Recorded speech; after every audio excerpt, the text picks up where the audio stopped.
Estamos de volta com o programa Questão de Direito. Nosso segundo bloco, continuamos aqui falando sobre delação premiada, entramos nesse assunto e temos muita coisa para falar. E pelo que a gente conversa aqui de bastidores, antes do programa, a gente tem muita coisa ainda para a gente aprender sobre esse instituto. Eu já queria abrir esse segundo bloco, para a gente não perder muito tempo, com uma pergunta para o doutor Leandro. Doutor Leandro, numa de suas explanações aí do primeiro bloco, você trouxe que o delator ele precisa confessar. O delator ele precisa estar envolvido naquela ação criminosa, né, como investigado, né, como indiciado.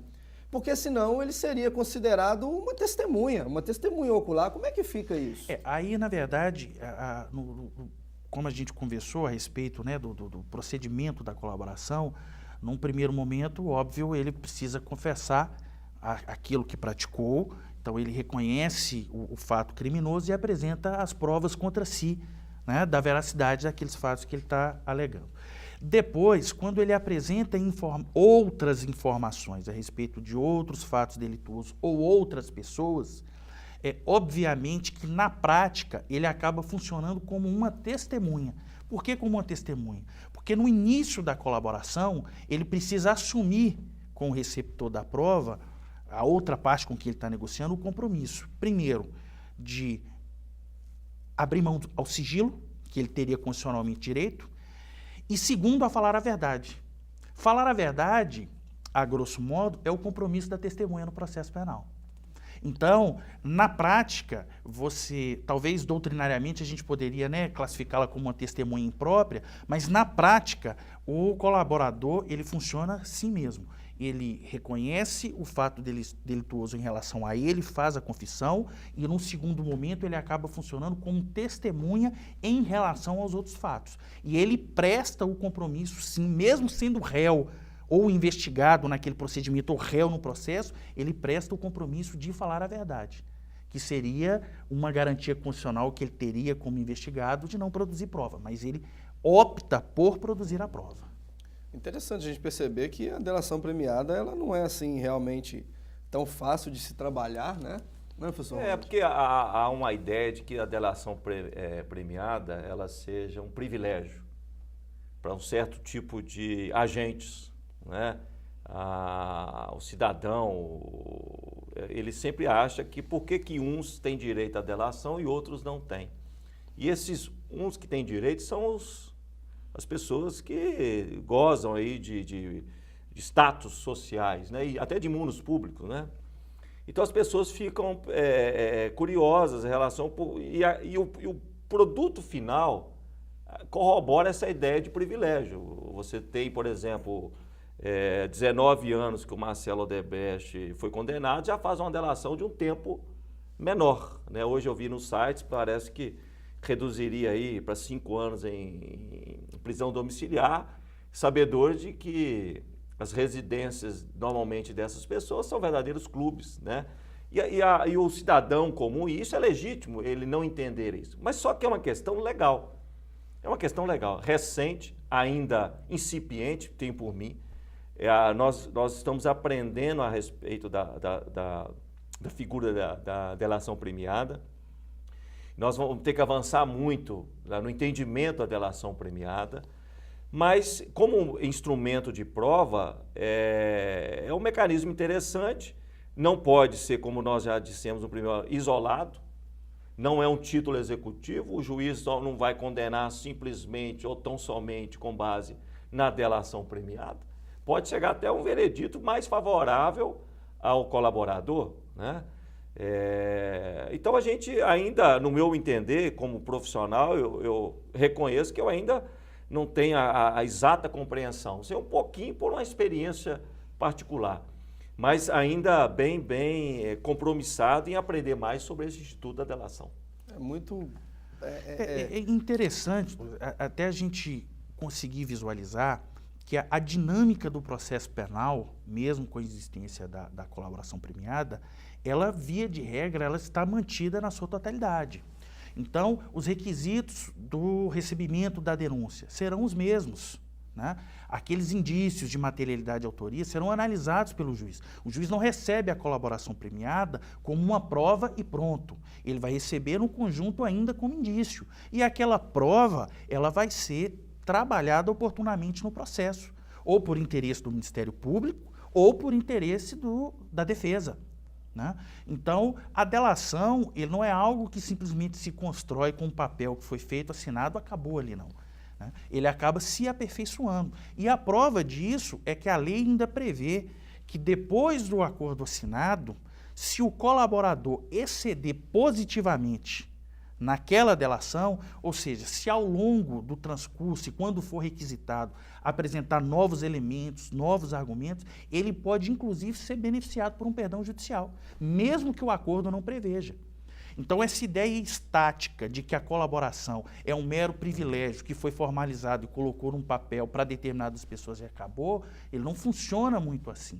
Ele realmente é um elemento orgânico, muito dinâmico, né? E como o Dr. Ronald colocou, está se aperfeiçoando, né, na medida da sua aplicabilidade, porque os tribunais estão começando a se manifestar a respeito de determinados pontos e que vem orientando os dois lados, tanto o lado que colhe a prova, quanto os advogados que participam efetivamente do processo de colaboração a trabalhar o Instituto. Muito bacana. Ou seja, quando a gente analisa uns institutos assim de direito, a gente trabalha com situações que elas são fim em si própria, ou são meios. Percebe-se, então, que a delação premiada ela não é um fim em si próprio, ela não é uma prova plena, uma prova absoluta.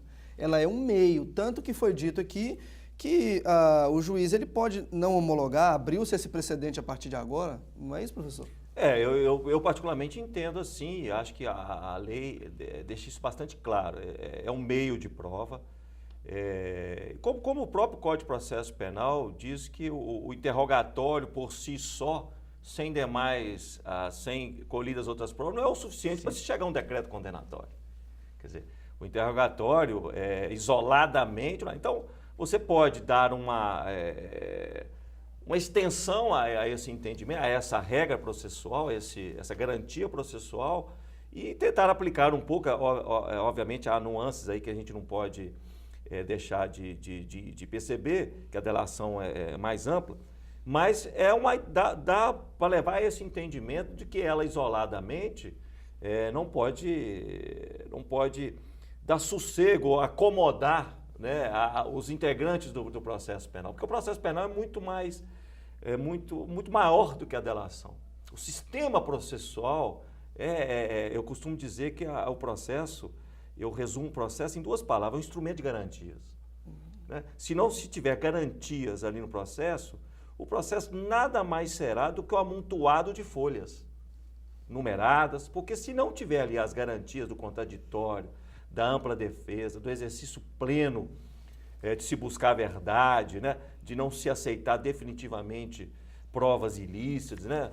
E o instrumento da colaboração não alterou nada disso que ele está colocando. Nada. O sistema de valoração das provas no processo penal brasileiro continua o mesmo, sem nenhum tipo de alteração.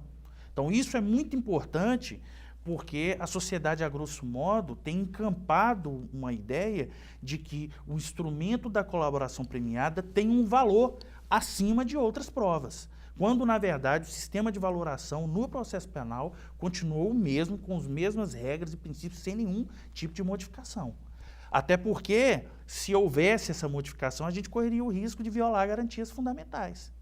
É importante a gente falar de garantia fundamental aqui, garantia constitucional, porque senão o processo, como bem disse o professor Dr. Ronald aqui, é um instrumento de garantia, senão a gente teria um espaço processual para se cometer abusos de autoridade, arbitrariedade, se conseguir prova ao bel prazer das autoridades, e aí nós teríamos talvez um processo penal utilizado para perseguição, e não para persecução penal, mas para perseguir, às vezes, como vingança, né? Isso, uma vingança.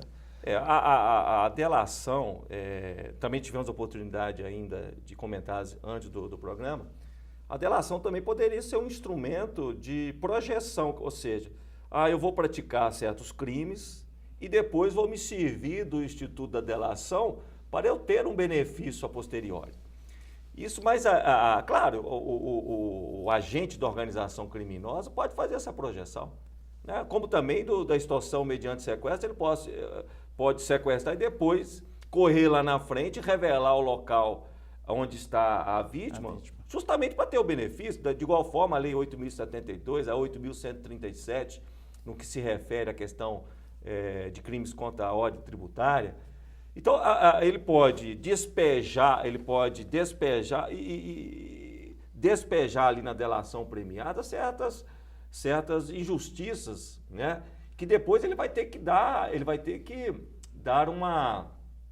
comprovar aquilo. Então, a delação, eu volto a dizer, tem que reinar ali a seriedade, o compromisso de boa-fé, porque não pode ser mais um instrumento de injustiça, de se levar a responsabilizar objetivamente certas pessoas. Então, o delator e todos aqueles que naquele momento participam dessa instrumentalização têm que ter esse compromisso. Porque as pessoas, por que não disse na delação contra fulano, ciclano? Porque cria-se uma expectativa de que o delator incluirá lá um agente superior. Muitas vezes ele não vai incluir porque não tem a mínima condição de incluir. Porque ele poderia simplesmente, não, o meu superior está envolvido. Mas ali é uma linha, né, que depois não se confirma e pode contaminar todo o teor da colaboração.